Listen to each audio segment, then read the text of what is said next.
Smells good. Yeah. All right, so let's take a look at these cakes.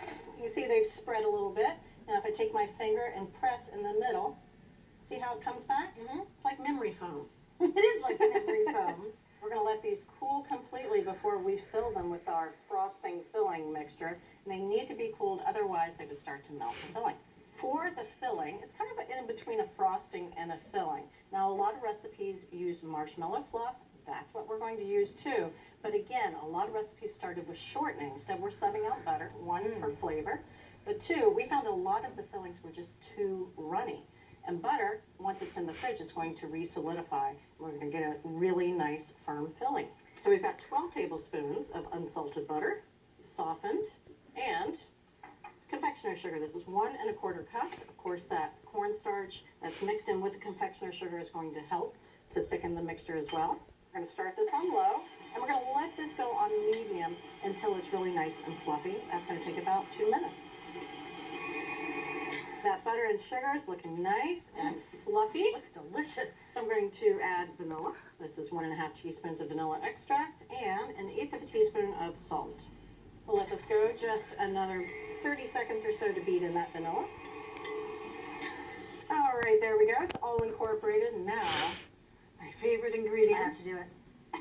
2 1/2 cups of marshmallow fluff. One thing to know is when you beat fluff, every time you beat it, it actually starts to deflate. So that's why we beat the butter first along with the confectioner's sugar, and we're adding the fluff now. And we're going to beat this again on medium speed for just 2 minutes. It looks so good. It has that kind of beige color. It's not pure white. And I got a lot of complaints about this whoopie pie recipe just because of that color. A lot of purists say it has to have vegetable shortening in it, which is Really? white. I will take beige filling over white filling if it means better flavor. I'm with you. Now, I'm going to scrape this into a bowl. Oh my gosh, that looks so good. It's going to get even thicker as it chills.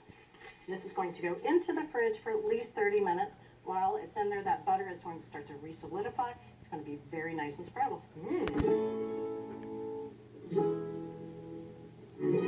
All right, the finale. I'm ready for my whoopee. Give me whoopee or give me death. I'm not going to give you death. Good.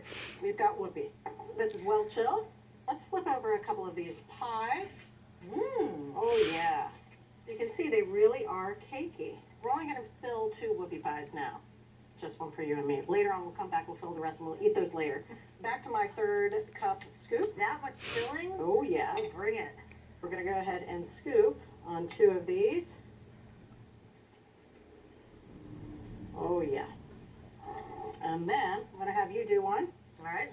Just go ahead and top and press. I'm going to swirl and press. Ooh, I like your method. I just want to be fancy. And it looks great if that filling starts to peek out the sides.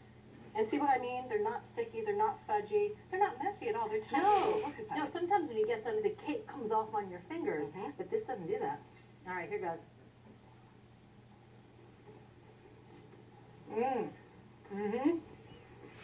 That's good. What's nice though is that filling is still nice and creamy. It's not runny, it's not going all over the place. It's also not too sweet. There really wasn't much sugar in that cake, so the cake is pretty savory, but the filling is where all the sweetness is. It's hard to believe people fight over something that's delicious. You know what I mean? What else would you fight over? Love and whoopie pies, right? Well, there's enough whoopie pie here for everybody. I agree. So to make a real whoopie pie, start with a simple batter flavored with Dutch processed cocoa and buttermilk, and portion small individual cakes on a baking sheet so that they're domed on top but flat on the bottom. To make the filling, combine marshmallow fluff with some butter and confectioner's sugar and let it chill in the refrigerator until firm. Then, you simply put the two together. Here you have it.